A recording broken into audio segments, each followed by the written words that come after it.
We only get 3 questions. Oh, I sat over there. Usually exhaust them early. oh, please, yeah. Obviously. No, I'm ashamed of it.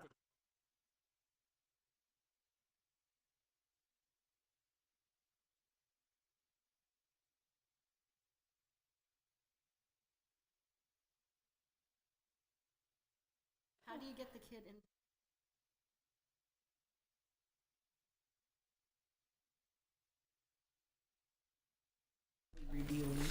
Everybody, let's have a lesson on how to. All right. So I did it on the wrong side. No, see, it doesn't work. Seeing as it's 7:30, I'd like to call this February 15th, 2018 meeting of the Finance Committee to order. Tonight will be broadcast by Chelmsford Telemedia and recorded for future viewing. If anyone else in the audience is recording now, please let us know. Seeing none, tonight will follow the published and posted agenda. And first on the agenda tonight is the approval of minutes. So we have 2 sets of minutes to review and approve.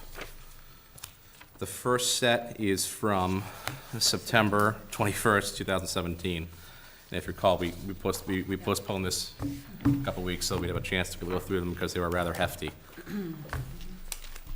And of the 5 of us that were at that meeting, do I have a motion? I'd like to make a motion that we accept the meetings of, I'm sorry, what's November, So it's September 21st. September 21st as presented. I second. Any discussion? All those in favor? Aye. Aye. Any abstentions? 2. Thank you. Next, we have the meetings minutes from February 1st, 2018. Do I have a motion? I'd make a motion that we accept the meeting notes of February 1st, 2018 as presented. I second. Any discussion? I just have one small edit, Pam. On page 2, under Chelmsford Public Schools heading, it says Jay Lang and Jim Clancy did not think, and I just changed that to Jay Lang and they both did not think, but Jay Lang would be happy to entertain. They both being you and him? Mm-hmm. That's the only edit I have.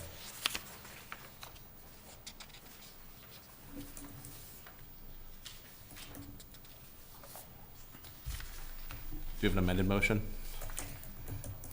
I would like to make a motion that we accept the meeting notes of February 1st as amended. I second. Any further discussion? All those in favor? Aye. All right. Moving right along. Next, we have the presentation discussion of FY19 Fire Department budget, and with us tonight is our Fire Chief, Gary Ryan. Thank you and welcome. Thank you. Mr. Chairman, members of the board, and I see we got some new members, so welcome to the board. Thank you. After reviewing my operational budget with the town manager, Finance Director John Souza, some members of the board, I propose the following. Fiscal 19 budget of $5,870,903, which represents a 2.39% increase on personnel. And even though we do not have a collective bargaining agreement in place, we do have 11 firefighters who are due for a step raise, 11 firefighters who are getting increased vacation time, and 15 firefighters who are receiving a longevity increase. So even though there's no collective bargaining agreement approved yet, we do have to abide by the current one in place. So as far as expenses, I've included a new line item for $20,000 for turnout gear. Now, this is something I've come before the capital committee before, some of you might remember. For the goal, what we're trying to achieve is 2 sets of gear for each member of the Chelmsford Fire Department. And we're trying to comply with the standard of 10 years of replacement. So with this new expense line of $20,000, that will allow me to replace 8 sets of gear. So we sat down, we reviewed it, and we figured it made sense to put it in the operational budget as opposed to going through capital. In the budget that I present Staffing levels remain the same. Level of service is 63.5, which is 61 uniformed firefighters and 2.5 staff. Quick question for you. Sure, Um, jump in. In the current capital, is there any of the fire equipment, in other words, that's depreciating in the current capital? When I present the capital, well, the plan I presented back in November, we asked for an engine. No, I know that, but I'm Right. saying, you've gone to expensing Right. the uniforms or the equipment. Correct. Question is, in the current depreciation, is there any There equipment that we're was a couple of depreciating? years ago, right? In the current FY nineteen proposed budget, David, there is no turnout gear included now. Right. About 2 years ago, there was some turnout. Okay. gear. Okay, that's what I Right. wanted. Okay, I'm sorry if I didn't understand your question, so. I And believe then that, Chief, just so everyone else knows, Right. because we discussed this, was that by paying for 8 this year, it reduces the amount that you're gonna need, because you said you're gonna need how many in 2020? Right. It was 54? 50, in 2021, 54. Okay. So if somebody retires, Right. that number could go up, obviously. So 2020, right now, we're scheduled to replace 10 sets. But again, we tried to replace it 10 years. Some Right. of the gear is not gonna last 10 years. So that comes out of the operating budget. But by But- spreading it out, we're not getting hit. That's the goal. 54 That is in the goal, to try to 2020. Right. start hitting that number early. Okay? that's $135,000. 135,000. If we stay at the same rate of 2,500 per set. Because if you go to 2022, we discussed 11 sets, and that's 27,500. So I'm sorry, did you say the life cycle is 10 years? the standard is for 10 years, correct? That's like the maximum, though. Yes, Most of them exactly. don't last that long. Right, Is it exactly. cheaper to order more? But not less, like if you order all of the, You mean All bulk rate? bulk? We try to stagger it because not everybody's due at the same time. So we have a spreadsheet that I showed that certain firefighters are, like their first set, they're coming up, such as 2020, 10 sets are due, 2021, 54 sets. So we try to stagger that. But back when I became chief, we got a bulk set because a lot of the gear, a lot of the firefighters only had one set. Yeah. So we worked, the town financed a second set of gear for a large number of the department. But now their first set is coming up, okay. so we're trying to hit that number. So, The goal is to have 2 operational sets at all times. correct, Yeah. that is correct. So, okay. Look at the organizational chart. You can see that we have 52 firefighters spread through 4 groups or units, as we call them. And if you look at the staffing configuration of the Chelmsford Fire Department, if we have a full complement is a captain and 13 firefighters. This is how they're staffed. Right next door in the center station, if everybody's in, that means nobody's out on vacation, sick, personal, or out on injury. Doesn't happen often, but what will happen is you would have a captain, an officer with 5 firefighters in the center station. In the outlying stations, engines 2, 3, 4, and 5, will have 2 firefighters. Not only do I ask for money, but occasionally we bring in money. So if you look kind of at our permits and receivables over the past 2 years, we've done pretty well over the past 2 years. We brought in $12,000, and that reflects an increase in activity for both permit fees, plan reviews. There's a lot of activity out there, a lot of building renovations. It also reflects a renewed, updated, revised fee schedule that we did in 2016. And this all goes into the general fund, right? Correct. And for those who, this is open burning season, so I figured I'd bring that up. You can go online to the Chelmsford Fire Department, you can apply and pay online for your open burning permit. And if you're selling your home, I should put that up there. John.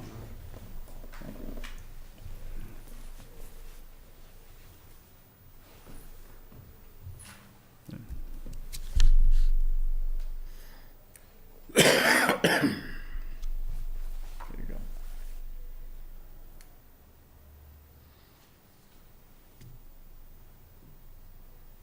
Perfect, great, thank you.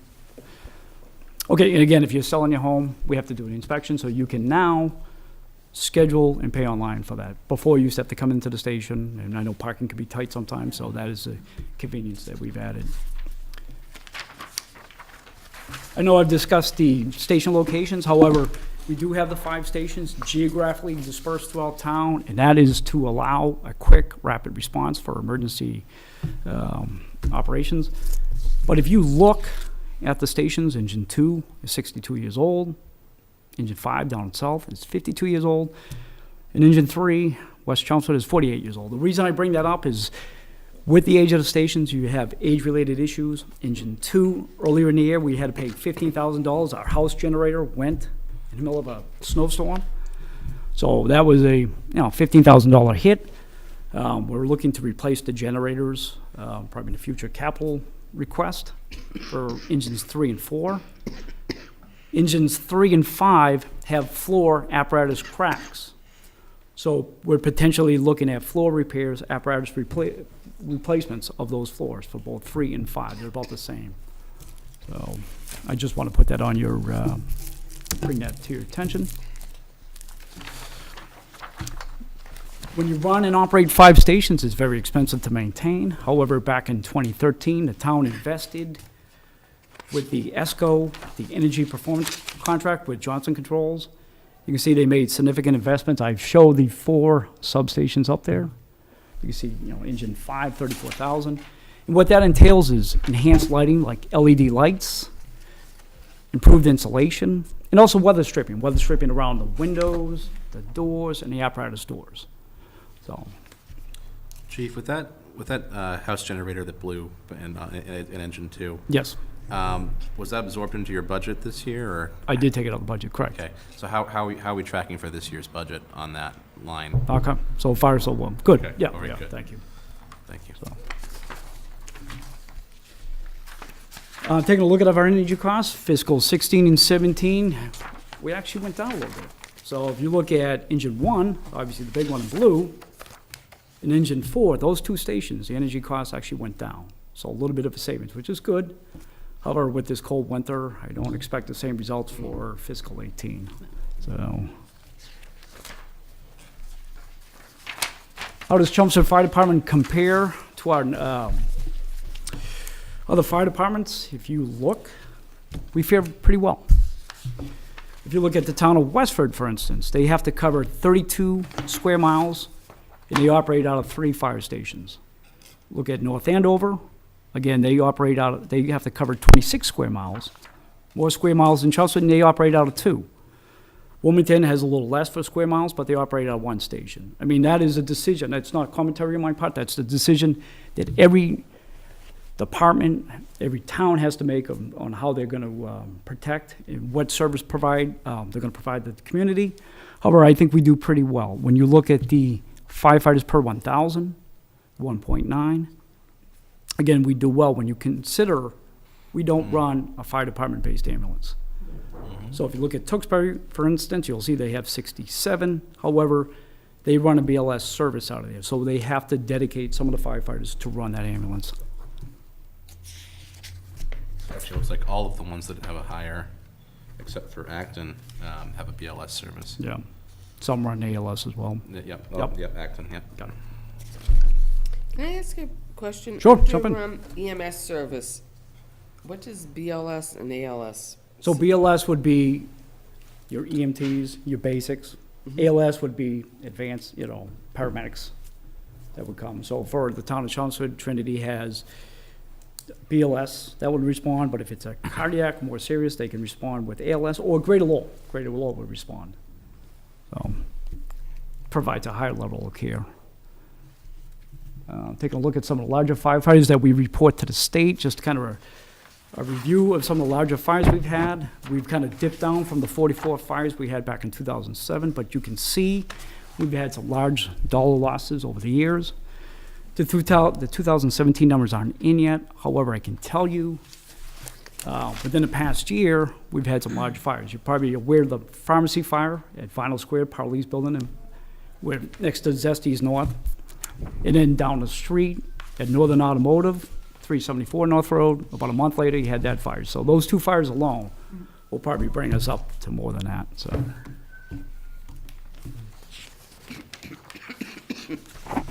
Kind of look at our run totals. We kind of dipped down a little bit, but we seem to be consistent in that 6,600 range for the amount of calls we have. So we kind of went down a little bit on motor vehicles and investigations. Mutual aid calls have been climbing the past 2 years. We finally kind of leveled off a little bit. But medicals, we got a good jump in medical calls for the past year, so. Can I ask you a question? Yep. With all these medical calls, who gets there first?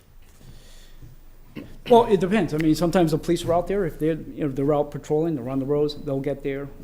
Fire department, Trinity, and then if we have to call for the paramedics.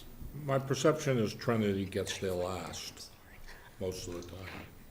Well, if you're looking between police, we'll get there first, fire department, and obviously you're aware of firsthand, right? But then Trinity will respond back then for that incident out of Cushing Place. Now they're on Turnpike Road, or they'll come from Drum Hill, okay? Where you have the 5 stations conveniently located for a fast response, but you have the police out there as well. So that's one thing we pride ourselves on, is a fast response. And you're very good at what you do. So we appreciate that, thank you. So if you look at the medicals, you see the jump that we've had. It kind of brings me into my next slide. One of the things I mentioned before is tying in the older population. If you look at Chelmsford, if you look at the population, and my thanks to UMass Boston for providing this research to me.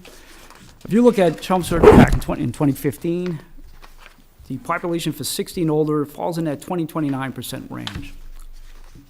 Let's go 10 years out. Chelmsford's a little darker. We're right in that 30-plus range. Okay? Obviously, 2035, we look like the rest of the state. Okay.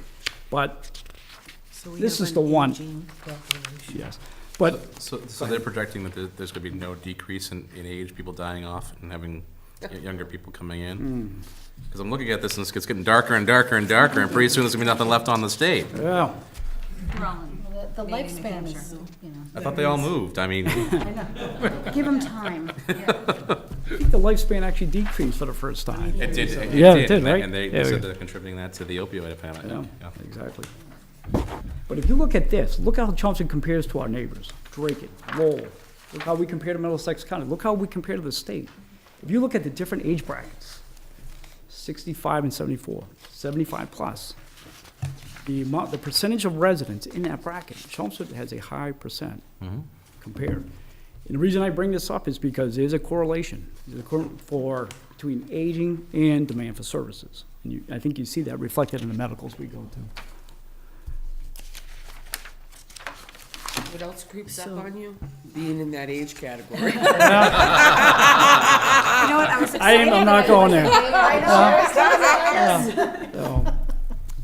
Not that far, but. Not on the chart. Yeah, Gonna be in good company. So kind of bringing it back to our inventory for staff vehicles. You can see that we recently purchased 2 new vehicles, which I'm thankful for. And then in future capital requests, we'll be looking to replace the 2002 plow truck and also the 2005 Ford Explorer that we got from the police department. So my thanks to them. And speaking of inventory, looking at our apparatus. When we opened this station next door in 2014, when the doors opened, we had a new ladder truck and a new engine. Fantastic. And also recently, we purchased the new engine too, which I had to go before a town meeting, Board of Selectmen for that, so I'm thankful for that. But I draw your attention to 2007. Back in 2007, the town realized we had an aging fleet of apparatus. We had high maintenance costs. We had trucks that were out of service for a long period of time. So with that, the town aggressively addressed those issues. So if you look at 2007, we purchased a new engine. 2008, a new engine and a new pickup truck. 2009, a new engine and a new heavy rescue. Quite an investment in those 2 years between 2007 and 2009. I bring that up because the 15-year lifespan is coming up. 2022, 23, 24. So I want to put that on your radar because we'll be looking to replace those when it's time. And I know one of them that you came before the capital planning committee this year, has been postponed, so to Cor- speak. Yes. Yeah. Yes. But postponement won't be an option much longer. No. Yeah. No. And finally, to kind of wrap this up, this reflects the capital improvement investments made into the Chelmsford Fire Department since 2011. Over $2 million of capital improvements have been invested into the department. Most of them are, the ladder truck, the larger ones, the apparatus, roof replacement at Engine 4, staff vehicles, the gears in there. In addition, we've had, obviously, the fire headquarters and then Engine 6 replacement when I became chief. So an additional $9 million on top of that. So since 2011, the town of Chelmsford has invested in the department over $11 million. So I probably don't say it enough, but I want to thank this board, the Board of Selectmen, What is town the, manager. what's the depreciation, how many years do you depreciate this equipment? Is it straight Sure. line? If you're looking at, asking from a borrowing standpoint, Yeah, the building, like the building is usually like a 15-year borrowing term. Most departmental equipment, like the small stuff, the jaws of life, things like that, you're looking at 5 years. Yeah. Unless the Board of Selectmen votes at my recommendation Right. to make another longer term. Right. And most of the larger, like the larger engine, like the chief talked about engine 1, that would be more of a 10-year 10 years. depreciation schedule. Because 5 years is just too rapid. Yeah. Right. So some of For that this kind of is purchase. coming off of, the borrowing is just about through on some of this we've already. Some of the older, but we'll have like the station with us for a while, quite a while, Yeah. and the engine one. Okay. So again, I just want to thank the town manager, finance director, town meeting reps, the residents for their support for the Chelmsford Fire Department over the years, so thank you. And if you have any questions, I'd be happy to entertain them. Looking at the, I know we're talking about the fire apparatus. Yep. We're talking about the age of the buildings. Are we seeing any major projects coming down the pipe for any of the buildings, especially Engine 2, where it's 62 years old? What we're trying to get, it's like the bathroom down here, you see off the gym, it needs attention. So, and I say that because we had a, part of the floor started to cave in a little bit. Engine 2 is the only station left that has a basement. How about that? So, all the other ones are the slab on grade, so, I talk about the cracks on the floor for Engine 3, we're looking at Yeah. replacement. So, Engine 2, we're probably looking at some attention to the bathroom and the kitchen area. Okay. As far as the generators, those are expensive, those are things we're trying to get. I recently pushed that, hopefully we'll get it through a state bond bill. Okay. We're trying to get No, I grants that we can understand get. that, yeah. But they're, it's very difficult out there for the grants, but we're trying to get those. Obviously, the equipment, those are the biggest ones Yeah. out there. You mentioned the cracks in 3 and 5. Yes. With the basement, is 2 a concern? Right now, we seem to be fine out there. Oh, okay, I don't want to jinx you or anything like that, it's just, No, Yeah. because the basement's kind of offset from the. From the upper floor, actual, yeah, okay. so, yeah. good. Anybody else have any questions? All right, thank you, chief. Thank you. Thank you. Thank you. Yeah, Thank Chief. you, everybody. Thank you very much. Thank you.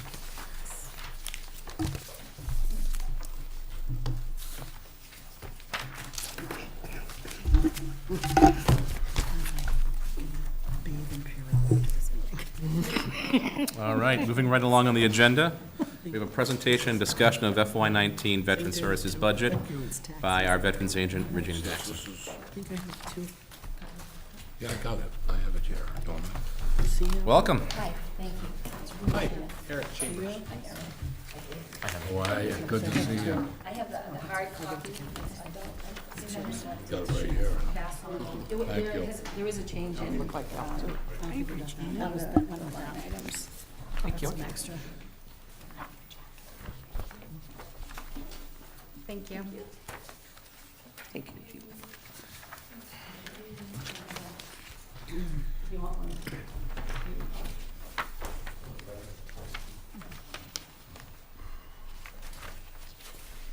So, hello, and thank you for having me come today. I think what I would like to do is to first read our mission statement, because sometimes I come up and I start to babble, and I'm just assuming everybody knows why every city and town in Massachusetts has a veterans agent, and I want to tell you. So, the mission of the Chelmsford Veterans Service Office is to provide financial and medical aid and assistance to needy veterans and/or their families in accordance with Mass General Law, Chapter 115, CMR 108. We administer this program through the Commonwealth of Massachusetts Department of Veteran Services. DVS must approve all requests for aid and assistance, and DVS sets the budget amount that eligible applicants can receive. The state will reimburse the town 75% of authorized assistance provided to our veterans.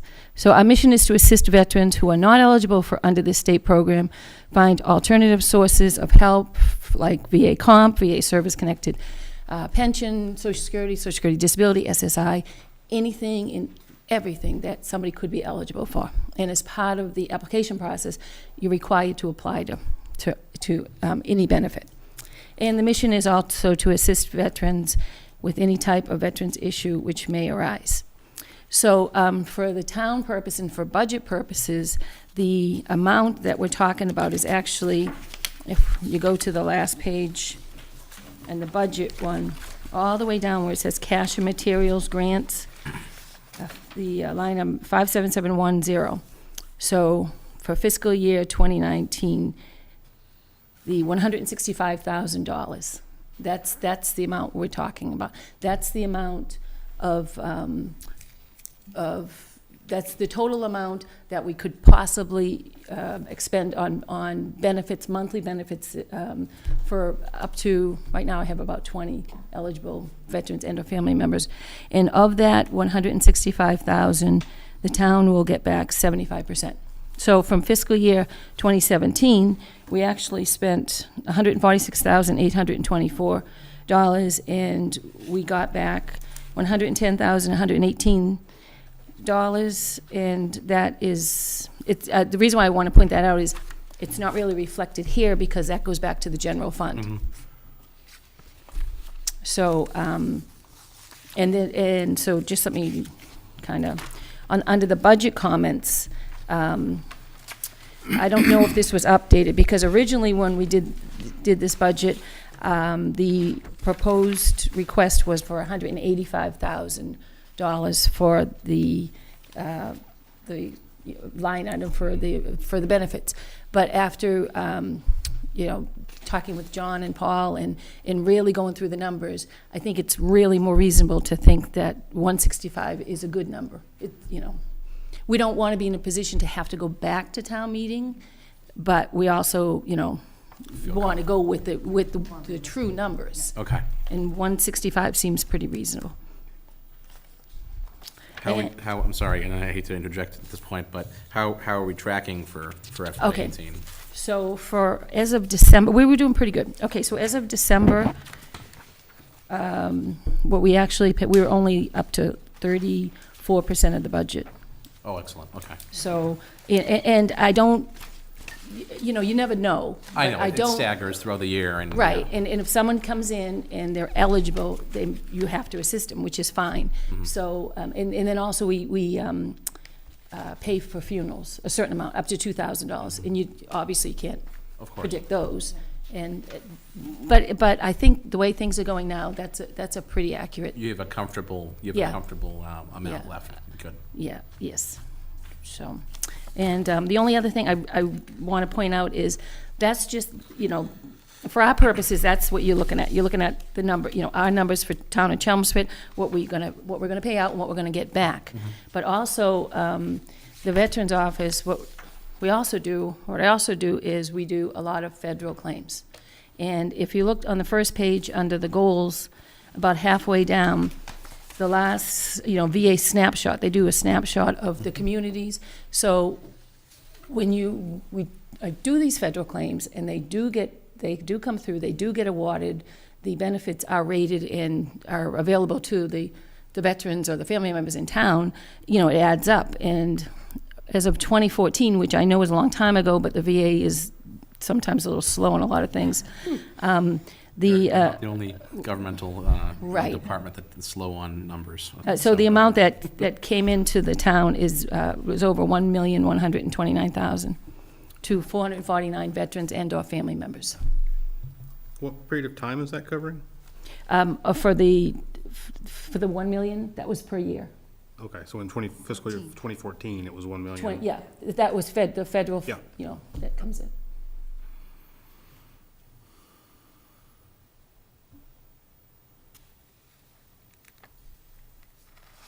And the reason why we do exist is, just a reminder, is because after the Civil War in Massachusetts, the state decided that every city and town should have a dedicated person, a veterans agent, so veterans would not basically have to go down to the welfare office. And that's why we exist, and that's why we're still here today. Is that just in Massachusetts? Just in Massachusetts. Other states do different things, but none of them is comprehensive. They do them by county. New Hampshire will have some, by county or by, a couple for the state or statewide, but not in every community. Do you work in conjunction with other agents from our neighboring communities? As people move in or move out? Oh, yes. In fact, today we had a transfer from Bill Ricker. Somebody moved in. People moving in all the time. I always tell, we just had a conference all week for veterans agents, and I always encourage people to go to Lowell. And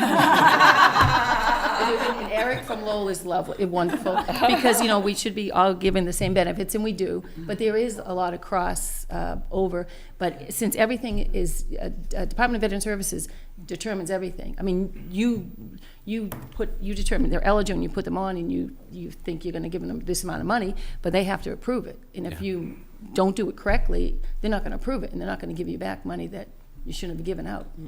So, but there's quite a... Which hasn't been a problem in our community, because you've done such an excellent job over the years. Thank you. We do get our money back. Yeah, we do. Yeah. So, Thank you. She is good. keep talking.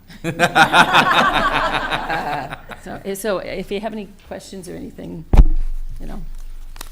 feel free. And everything else is pretty much, Did you say here how many veterans you the number of people that you serve each year? Did you say anywhere how many people come to visit you? A lot. I don't know.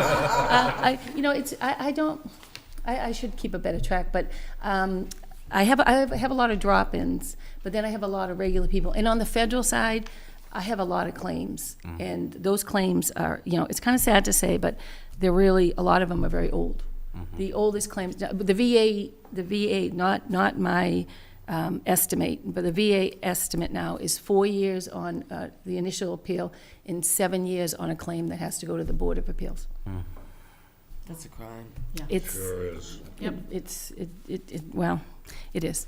Yeah. So, Well, I just want to thank you for being good to our veterans. thank you. Thank you. I love my job. May I do. You do a good job. May I say that not only does she do that, she goes above and beyond.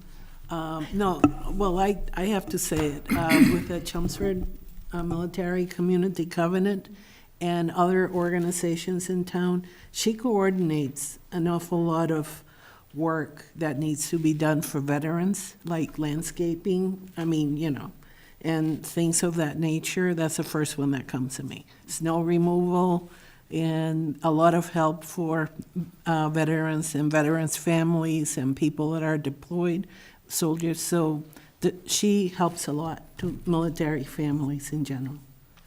Well, thank you. Thank you. Thank you very much. I think we have a record night tonight. Moving right along. Everyone's afraid of catching my cold. We heard you and said we gotta get moving with this along. Presentation discussion of FY19 Finance Department budget, which includes the Treasury and Collections, Assessing, Accounting, and Information Technology divisions by John Souza, our Finance Director. Good evening. Good evening, Mr. Chairman, members of the committee. Thank you, sir. Thank you.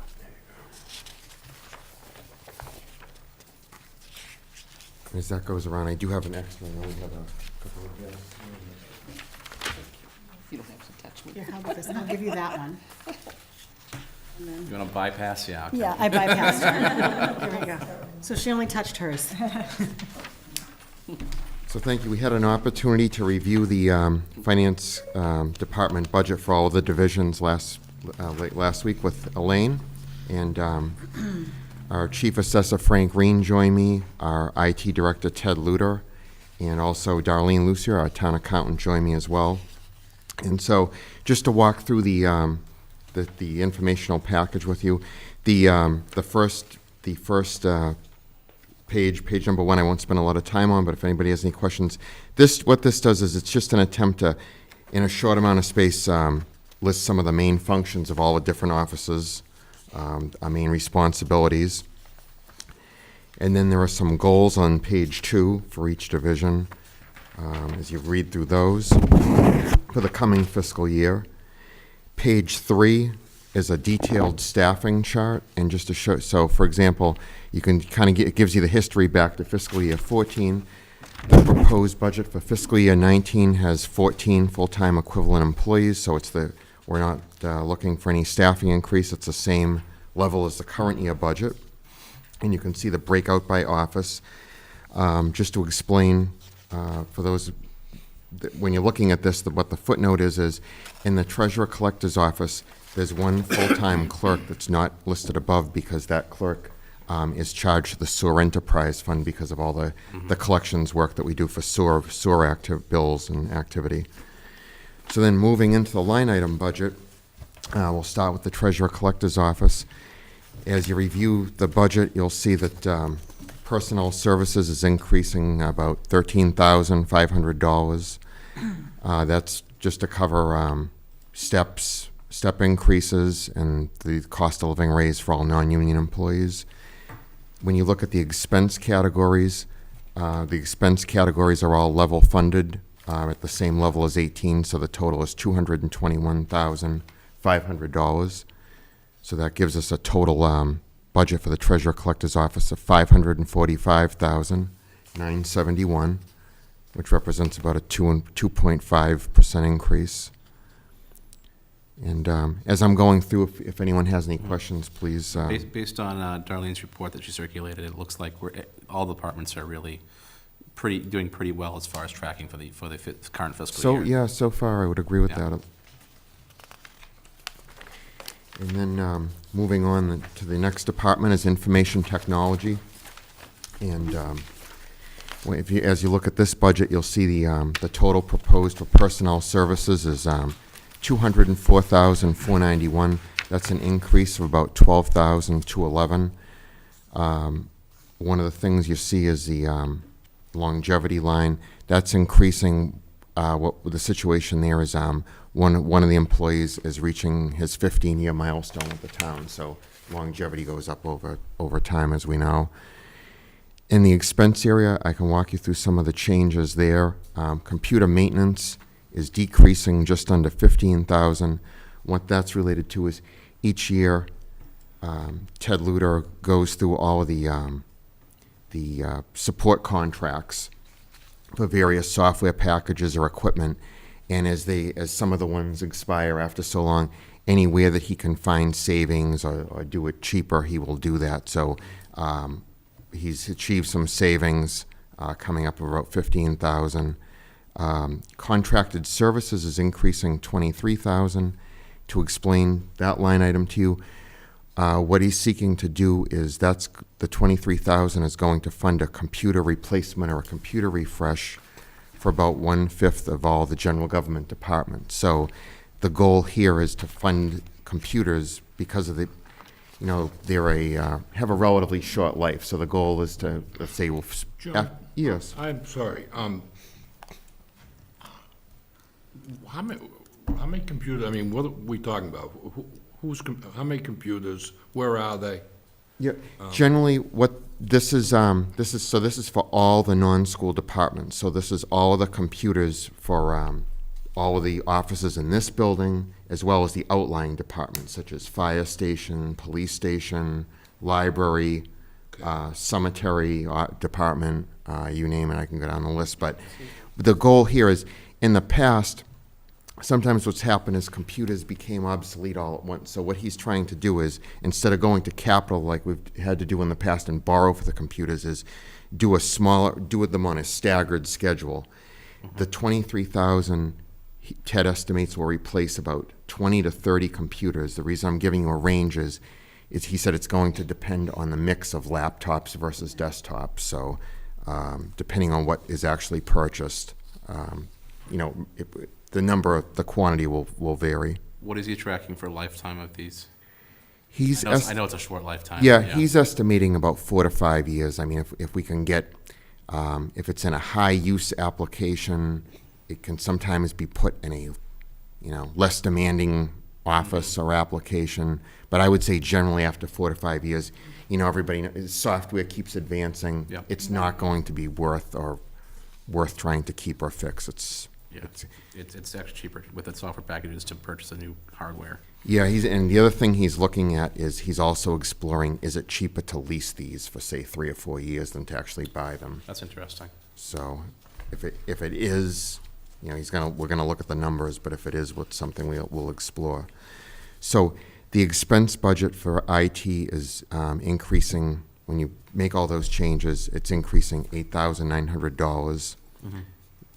Which gives us a total budget for the IT department of $432,591. John, can I ask you a quick question? Sure. Just looking on the line item contracted services, I mean, that had spiked and then it went down. Yeah, Looking back over the years, like, what Yeah. is? Yeah, to explain that, Kathy, a lot of it depends on what's actually being charged by the department to those lines. The reason for the significant drop in 18 is that's when we made the changes where we eliminated some of those contracts where we were outsourcing a lot of the support, and then we brought on the network manager to try to help. For many years, for those that may be watching at home, the general government departments of the town operated with one person in IT, and it got to the point where as technology became more and more important for government operations and even in the private sector, it just wasn't doable. So we were able to eliminate some expensive contracts and then bring those functions in with the network manager. So that's the reason for that significant drop in 18. So if I look at like the full-time, they add that Right. plus the contract. Yeah, heads up there. Then you yeah. could do a little bit of a apples to John, where the software? Yeah. I was If just you were to curious. spend money on software, where do I find that? Software would most likely be in the computer maintenance line. That could be anything from, MS Office updates or Windows updates to, there's even some specialized programs in here. I know there's one that IT assists the police department with it. They have to, I think it's like $5,000 or $6,000. And so, there's a variety of programs in here. Some of the support for the town website is in here. Now, as a lot of the, like I'm finding a lot of our software is going to subscription. Are you reclassing it into dues and subs versus maintenance? Or are you still keeping it into like all your subscription ones? Yeah, we would just keep it, we would just propose to keep it in either the contracted services or computer maintenance line. The dues and subscriptions, we kind of use that more for if we don't have any funding in there, but if he needed to subscribe to a trade journal or something like that, or a special. You know, I Yeah. have the same similar chart of accounts, and we have switched all to dues and subscriptions for all our subscriptions. Yeah, so that. We'll go to 365 and stuff like that. Huh? Yeah, because all this Yeah. is, like, all of this is moving, so and again, Well, it's just, subscription-based makes sense. Well, actually, Yeah. a lot of people are start finding it's end up being cheaper than going the other route, Exactly. yeah. oh, yeah, absolutely, I love, Yeah, what he'll do is he'll buy a certain number of bulk licenses that are used by every department. now, is the school subscriptions licenses in here, or this is just? This is just non-school, so all general government, but the school department's IT costs would be in their budget, yes. That's why it's so small. Yeah, I was Yeah. kind of hoping. And then moving on to the next page is the assessor's office. And for the assessor's proposed budget for the coming year, for personnel services, it's $289,841. That's an increase just over $12,000. That's to cover step increases in the cost of living, like I spoke about. In the expense area, it proposed to increase $9,000 to $141,450 for the coming year. Just to hit some of the highlights with you for those. The reval update line is going up $2,500. The assessors use the services of a firm that specialize in listing and valuing personal property, which is equipment and fixtures used by businesses. So basically, this company goes out and visits just about every business, and just to go through and make sure that it's all captured. The next line down that's an increase, if you look down, is mapping, $2,500. That's for them to do an electronic update with their app, that App Geo program. So for those that may not be familiar with it, if you go on the town website and you click on the assessors page, you can find a lot of information now in there, and it's integrated with the town's GIS system. You can find your assessed value and things of that nature. It's so nice when a town actually has it updated. It helps a lot in a lot of different industries. And then looking down the tax bills, this covers all the property tax bills that are sent out, which happen 4 times a year. And that's just an increase of about $4,000 for its increased in printing and postage costs. We do offer online billing, or you can choose what I should say is paperless option if you want, if you go through and sign up. I will say in this region, the adoption rate for that is pretty low. Yeah, pretty low, but we're happy to send the bill out, but there is a cost associated with that just because you're mailing, and printing. John, if you have your property tax, paid through your escrow with your mortgage, and you select paperless, will it affect it getting to the mortgage company? No, that's a good question. A lot of residents, in the old days, way before computers were so integrated and everything, cities and towns would mail the bills out a paper format, and the homeowner would be required to send it or mail it to their bank or mortgage lender. Now, most every bank or mortgage lender uses the services of a tax payment servicing company like a CoreLogic or a Wells Fargo, and they request computer files from all cities and towns, and then they match those computer files to their customer list. Okay. So They're paperless, yes. Yep. No, that was my concern. I think some people might say, I don't want to go paperless because will it mess up at getting to my mortgage company? So it Yeah, I won't. understand that, yeah. And another question that's frequently asked is, if my mortgage company is paying this, why are you sending me a bill? And we're required by Mass General Law, just so you know your assessed value, your tax bill. You can just put it in your file records, if right, your mortgage company's paying it, but we are required to mail that out. And there are also voluntary donations that can be made through the tax Correct. bills as well, so people can take a look at that, Yeah, it's a good point, the Arts and Technology Yep. Ed Fund. which were in front of the town meeting this past fall for the updates in their bylaws. And then moving on to the next page, the last page is certainly last but not least, the accounting office. The proposed personnel services budget is $318,299. That's an increase of just over $13,000. And again, that covers cost of living and step increases for eligible employees. Under the expense categories in accounting, all of the expense categories are level funded. I'm pleased to say the audit contract, our current provider agreed to a 3-year contract for the same price level funding throughout the contract. The one thing that will jump out at you is at the bottom, we're required every 2 years, as many of you know, to do a OPEB actuarial update, and then use the data or the actuarial information, the actuarial update in our financial statements. And so that's why you see every other year. So for example, it was funded in fiscal year 17. Fiscal year 18 was an off year, if you want to think of it that way. and now we need to fund it again in fiscal year 19. And I'm pleased to say we changed the service provider since the last contract went out, and that's why the decrease, it decreased just over $3,000. And that's the same firm, Odyssey Advisors, that made the presentation before the Board of Selectmen most recently, back in the fall. On the personnel side, in 2018, did we go from some kind of a earned time off to a self-managed PTO? What happened to the PTO accrual? Oh, sure. No, that's a good question, Eric. I can explain that. What we do is we track PTO usage just for our own knowledge and being able to manage it and watch it. What we do when we plan out the coming year's budget, so when we plan out the coming year, whether it's 18, 19, we have the department, just for simplicity, budget with the full-time salaries, and then we have them include what I call extras. So if the employee's eligible for longevity, that goes on a separate line. If it's another department, say police or fire, and they're eligible for overtime, that goes on a separate line. But we don't have the department head budget an estimated amount for PTO, because it could vary, but we do track what's actually used each year.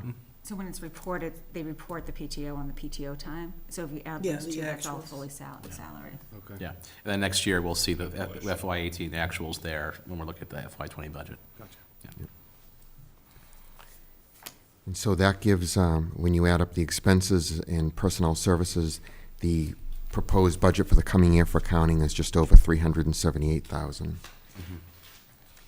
And then the final page is just the detail that lists every position in the finance department, their grade step, and then it just shows you the salary for this fiscal year and then the proposed salary for the coming year. And that's just following the, if they're union employees, it's following the union contract. If they're non-union personnel, then they're just following the step and grade system.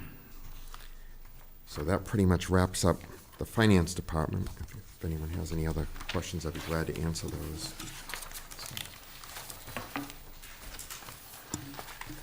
Anybody have any questions? It's pretty self-explanatory. Thank you. Thank you, John. Thanks.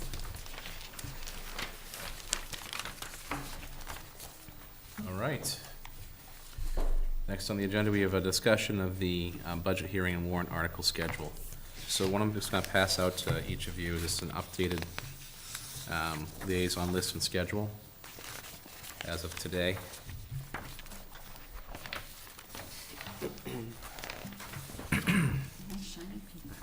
So, if we take a look, obviously now we've taken care of the finance department, I appreciate it. and so veteran much. affairs, veteran services rather, and the fire department. So, next week we have scheduled, CPF is coming in, so Linda's gonna give a presentation on that, along with the debt administration and reserves. Could I interject here? So Yeah. I met with Linda, and since they should like to come once to go over the buy and warrant article and her financial information, and they have yet to meet to discuss the buy-in issue. So it'd be better for her if she could be on the first. You know what, I think I did see your email late this afternoon, Kathy. I just didn't update it on this particular one because it had already been Okay, completed. So you are correct. I've pushed them over to 3-1. okay. So all of the CPF, if you can push that over to 3-1, I'll make that update and circulate. And then we had the change for David Boyle for the cemetery and the 2 warrant articles to be on March 1st as well. And then, as I saw, the libraries, Becky Herman's going to be coming in that night, and I've scheduled her after the CPF and the cemetery so that she can be here after 8 o'clock, as she's requested. The only other ones we have scheduled right now are Chelmsford Public Schools for March 8th, and the school committee and probably Joanna will be in that night to discuss the Chelmsford Public Schools budget. They'll be done their hearings, as we've heard by then. We also have next week, so instead of having CPF next week, we have still the police department's coming in, Chief Spinney's coming in. We're also looking at the 3 citizens petitions. We have presentations for each one of those. For 24, the zoning bylaw amendment, it'll be Christine Bowman and Brian Latina. And then Brian Latina will be in for both the conflict bylaw amendment and also the 101 Mill Road proposal. And as you saw from the schedule online that we're working with, he'll be having Joan come in with him to do the presentation. It'll be a kind of tag team duo that will be talking about that. So Board of Health. that'll probably take, is Board of Health coming in that day too? 322, yeah, 222. 222? Let me see here. Yep, okay, you're right at the top there. Okay, so, yeah, we have the we have Chief Spinney, and then Sue Rosa with the Board of Health, and then we'll have the 3 citizen petitions. So that should be a pretty long night, I'm guessing, with the citizen petitions. So I'm not gonna suggest we schedule anything else that night, even with the change with CPF. But as far as we have for March 1st, we can add additional, because it'll be CPF and it'll be cemetery, but that shouldn't take too much time. And then the night we have CPS, we can probably fit one other department in with them, if not more than one. Usually their review takes a little longer because we're going through all the different items in their budget, but we'll see. Do we have an update on, well, I'm going to go straight down the list. Okay. Council on Aging? No, I have to call Debbie. Okay. So if we can target either first. the 1st or the Okay. 8th. Yeah, okay, I'll try for the 1st. Obviously, we still have the 15th available too, if need be. I'll go for the 1st. Okay. Eric and I were meeting with Gary and the department on the 23rd. So I'll reach out to him and see if he wants to go on maybe the 8th, and if not, the 15th, because he has a lot to cover. It'll be DPW, waste, sewer, public facilities, and we'll talk a little bit about the sewer pump upgrades and the street acceptances, which is really quick, usually for that portion. Usually, we get through that quickly. Neshoba Valley, We're meeting with them We're tomorrow. meeting with them tomorrow, so okay. when would you like to plug them in? So we probably want to avoid having them on the 8th when the public, Chelmsford Public Schools are in. We could fit them on the 1st, or there's a little bit more flexibility on the 15th. So if the 1st, the 15th works for them, either or is fine. But if you could just, iron down off of those 2 dates for them and see which one works best for them, that would be good. When I went to the breakfast, when Dave and I both went to the breakfast, I asked for a copy of the enrollment numbers, and they gave them to me, and so I have them here for a copy for everybody. You want to send it around by email? I don't have this electronically. I'll take a picture of Here, it. put it down, I'll take a picture. That's I'm trying to, it's the month of January, we had sickness in my house. I'm trying to keep it out as This much is as possible. tax, it's tax season, I can't get sick. Thank you, Amina. Okay, But the interesting point is, our Yes. enrollment went up, You can take it. and that's because, well, a number of reasons. We have more freshmen attending, plus we have 5 in the graduate program. And last year there was 0. It's a good one, So- Kathy. Five That's a half people in a the graduate percentage program. point variance, so Even though they right don't now go. statistically, it doesn't matter because it, for rounding. Mm-hmm. But if they continue to have the graduate program expand, then that's gonna affect us financially because that affects every Counts towards our category enrollment going and forward. it hits every category. Yes, So, you know my speech, so. we're right back to the discussion we had 2 years ago. Right, so, anyways, this, did you get a good picture? I did, I'm sending it right now. Okay, so it shows by grade level every town, and it's a good, and they just. That's great. They gladly gave it to me, Mm-hmm. and it was a lovely breakfast, and the kids did a great job. Okay, which I wouldn't expect otherwise. Right. But yeah, okay, it'll be good to have a chat with them and see where we are with things.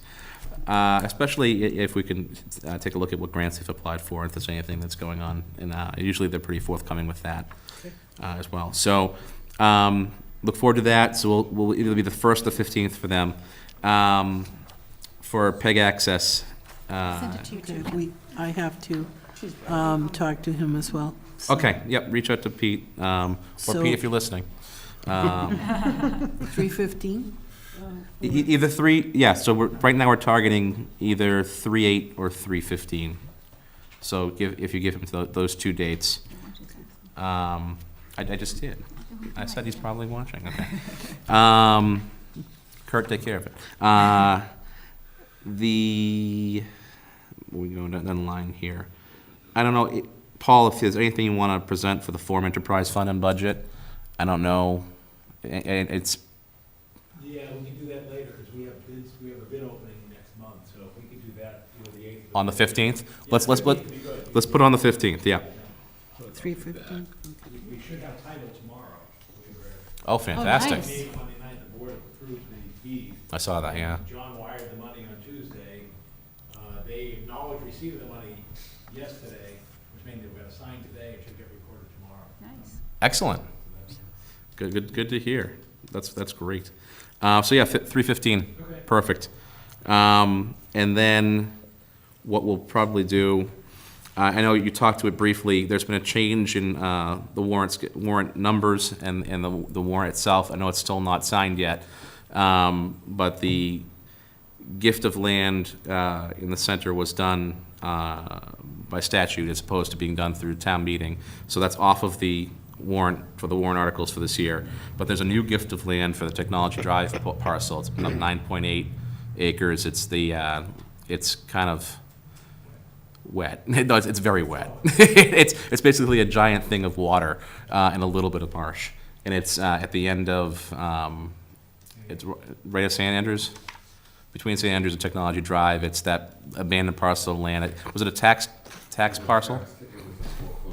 It was, okay. All right. So not much to present on that one. I think it's worth like $30,000, if that. There's a second parcel off of Oak Hill next to the Gilmet property, which will also be a transfer, another tax. Will that be a town meeting as well, or? Okay, perfect, okay. And then the only other ones on here, and we can look at, and that'll be, actually, I'll reach out again to the planning board to see if they want to discuss anything about their zoning bylaw amendment. Wouldn't want to have them in next week, but sometime after that, if they want to come in and give a quick chat. They may not want to, and that's fine. The Braille menus and the blue painted signs for the Disabilities Commission, I need to reach out to them and see if there's anything they want to present to us. And I'll target the 8th or the 15th. And then that is it. That's our schedule. We'll plan on voting on the 22nd, I believe. It's the Thursday in March. So we'll have enough time. We won't be scrambling to get the book done. Well, we probably still scramble to get the book done. But it'll feel like we're not scrambling to get the book done. So that's it for assignments and dates. Except, just Pam, as was noted in between this meeting and last meeting, we had a quick change in who was handling the DPW and Veteran Services because of the public facilities, actually, where there was a scheduling conflict. So we've lumped public facilities in, and Gary will be discussing DPW and public services. Public facilities, rather. So it just made more sense for me and Eric to go for both, because it'll be all one meeting. So that's the only change that we had on the actual liaison assignments. Old business. Is there any old business? No, I don't think so. I think we've pretty much touched upon it. Any new business?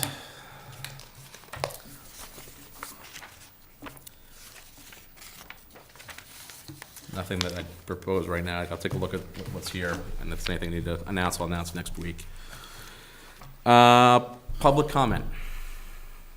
There's no public. Well, you are public, but you're all here to present tonight, so. No press, so no press questions. I'll entertain a motion to adjourn. So moved. Second. All those in favor? Aye. All right, see everybody next week.